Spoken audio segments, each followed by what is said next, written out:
Này giờ tách sọ là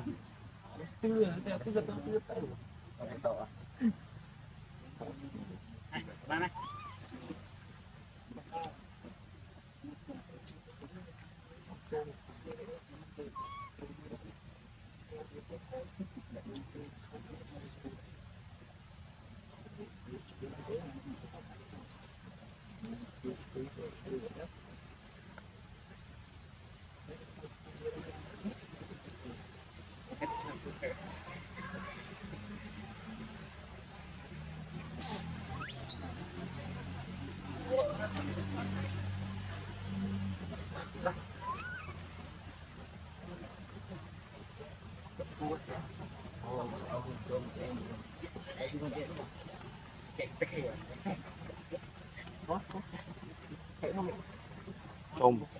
trong phơi ấy thầy trường không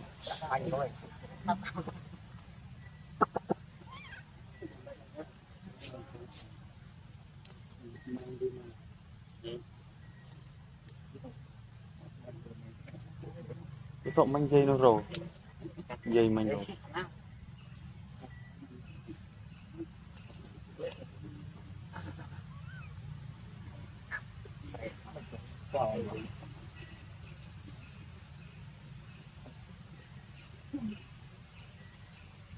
phòng mà với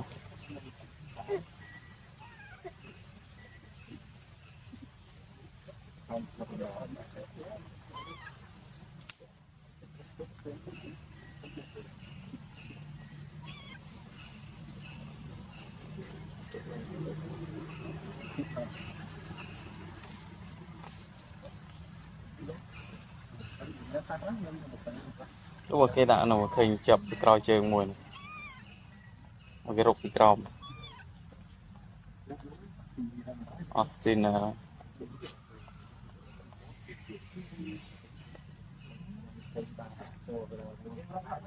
một phanh prana sạch thì